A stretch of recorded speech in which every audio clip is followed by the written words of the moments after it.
नमस्कार, मैं ट्विंकल दीक्षित। आप देख रहे हैं इंडिया राइज टीवी। आइए नजर डालते हैं आज की कुछ खास खबरों पर।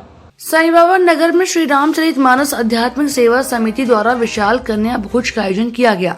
एक दिवसीय सत्संग में श्री दिव्य चैतन्य महाराज की मुखारविंद अमृत वाणी की गंगाबाई मानव समाज को सनातन धर्म के प्रति जागृत करने के लिए इस कार्यक्रम का आयोजन किया गया।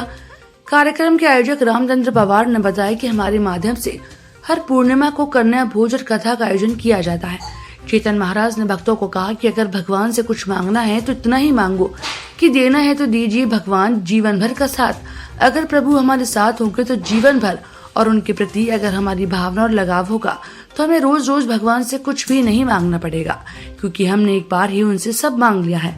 आपके जीवन भर का साथ, जब प्रभु हमारे साथ होंगे तो हमारी आत्मा भी खुश होगी, हमारे सुख के पल होंगे, दुख हमसे दूर रहेंगे। अगर किसी आंगन में किसी चौराहे पर कभी भी कथा होती है तो ऐसे वक्त अगर आप अपने घर में सोते हैं तो हमसे बड़ा अभागा कोई नहीं होता, क्योंकि हम प्रभु का स्मरण हम नहीं कर सकते हैं तो हमारा जीवन बेकार है। इस अवसर पर प्रवीण प्रजापति, शिव भैया, सुरेश अग्रवाल, विद्या अग्रवाल, पिन्नी बाई, ज्योति पवार, शिवानी विशेष रूप से उपस्थित होकर कन्यापात पूजन, कन्या को तिलक लगाकर उन्हें फल भेंट किए। महाराज जी द्वारा भक्तों को कहा कि ऐसे रास्ते उपाय बताएं जिससे वे प्रभु को प्राप्त कर सकते हैं। हमारी भावना सेवा और दया की होगी तो भगवान किसी भी रूप में हमारे पास हमेशा मौजूद रहेंगे। इंदौर, इंडिया राइज टीवी से वरिष्ठ संवाददाता गणेश सोनी की रिपोर्ट। जीवन में निर्व्यसनता,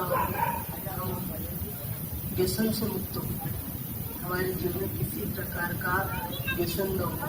यदि कोई व्यसन करता है, बीड़ी, सिगरेट, दारू वगैरह, तो उससे हमारा जीवन बर्बाद होता है। सिर्फ हमारा ही जीवन नहीं बर्बाद होता, हमारे जीवन के बर्बाद होने के साथ साथ परिवार का, रिलेशन वालों का, सबके जीवन पर उसका असर पड़ता है। तो सबसे पहले हम अपना जीवन अच्छा कर लेंगे तो हमारे साथ साथ सभी का जीवन अच्छा होगा।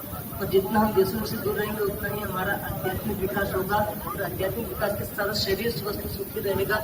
सब हम खुद भी आनंद में रहेंगे, परिवार वाले भी आनंद में रहेंगे, और जो जो हमारे से कनेक्ट है वो सब आनंद को। आप कथा के माध्यम से भक्तों को क्या संदेश देना चाहेंगे? यही संदेश देना चाहते हैं कि ऐसे ही महफिल जमती रहे, ताकि कुछ न कुछ एक सत्कर्म होते रहे, अच्छे विचार। सत्संग का मतलब है सत्य विचार, अच्छे विचार। सिर्फ एक भागवत कथा, राम कथा ही कथा नहीं है। हमारे संत ग्रंथ अच्छे विचार, जिससे हमारा जीवन स्तर ऊंचा उठे, जिससे हमारे जीवन में शांति का अनुभव हो और हमारे जीवन में तरक्की हो, ये लोग भी और परलोक भी। तो ऐसे सारे विचार, सारे कार्य सत्संग के अंतर कथा के अंतर्गत ही। मैं आपका परिचय जान सकता हूँ? हम आए हैं हमारे सतगुरुदेव परम पूज्य संत लक्ष्मण सिंह जी बापू जी, जिनका जन्म महाराष्ट्र में हुआ, छोटे से गांव में, और वो आश्रम है महाराष्ट्र और मध्य प्रदेश की सीमा पर।